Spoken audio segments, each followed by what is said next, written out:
Haleluya, di dalam nama Tuhan Yesus Kristus menyampaikan perkongsian firman Tuhan.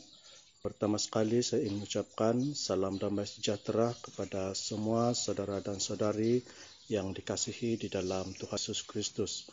Syukur kepada Tuhan karena pada pagi ini sekali lagi kita dapat berkongsi sedikit firman Tuhan sebagai makanan dan santapan bagi jiwa rohani kita bersama. Pagi ini kita akan renungkan di dalam Kolose pasal 1 ayat yang ketiga. Kolose pasal 1 ayat yang ketiga. Kami selalu mengucap syukur kepada Allah Bapa Tuhan kita Yesus Kristus setiap kali kami berdoa untuk kamu. Ayat 4. Karena kami telah mendengar tentang imanmu dalam Kristus Yesus dan tentang kasihmu terhadap semua orang. Saudara dan saudari yang dikasihi dalam Tuhan Yesus, di dalam dua ayat yang kita bacakan ini merupakan ucapan syukur dan doa Rasul Paulus, di mana Rasul Paulus mengatakan dia selalu mengucap syukur kepada Allah Bapa kita di surga setiap kali mereka berdoa untuk semua jemaat. Kenapa timbul rasa ucapan syukur di dalam hati rasul-rasul itu? Karena dalam ayat 4 mengatakan kami telah mendengar tentang imanmu dalam Kristus Yesus dan tentang kasihmu terhadap semua orang kudus. Nah, ternyata di sini Paulus menyatakan dua perkara penting yang menyebabkan mereka bersyukur kepada Tuhan setiap kali mereka berdoa. Yaitu yang pertama adalah ketika mereka mendengar tentang iman para jemaat. Di mana iman para jemaat pada waktu itu merupakan suatu iman yang murni, dan saya percaya mereka itu berkobar-kobar di dalam iman kepercayaan mereka. Sehingga dapat melahirkan rasa syukur daripada para rasul dan para pemimpin gereja pada zaman itu.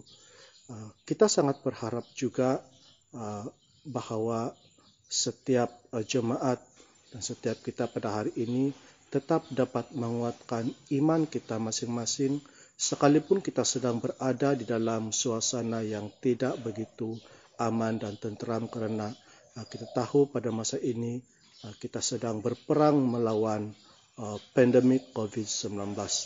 Jadi kita tidak berharap agar iman kita pada waktu ini semakin menjadi lemah. Sebaliknya, iman kita terus dikuatkan. Dan yang kedua, Paulus juga bersyukur tentang bagaimana kasih jemaat terhadap semua orang-orang kudus. Tentu sekali waktu itu ada juga di antara seiman yang berkekurangan di dalam perkara-perkara tertentu. Tapi oleh karena kasih daripada setiap jemaat, maka mereka telah mengulurkan bantuan terhadap mereka ataupun para pemercaya yang memerlukan bantuan itu.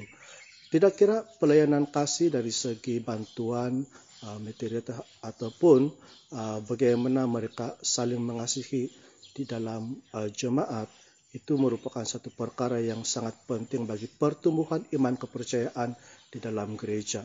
Karena kasih saudara-saudari seiman di dalam gereja merupakan suatu ikatan yang begitu kuat sekali yang dapat mempersatukan setiap jemaat.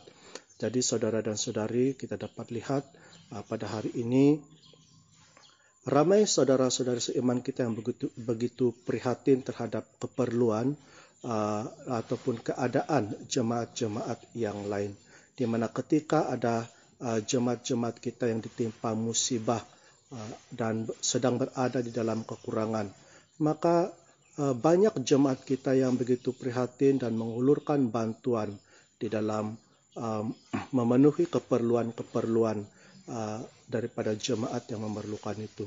Jadi sesungguhnya di dalam gereja, iman dan kasih itu merupakan dua perkara yang sangat penting yang perlu dikejar oleh setiap jemaat supaya setiap jemaat di dalam gereja dapat merasakan bagaimana Tuhan Yesus terus bekerja di dalam gereja dan di dalam hati kita masing-masing.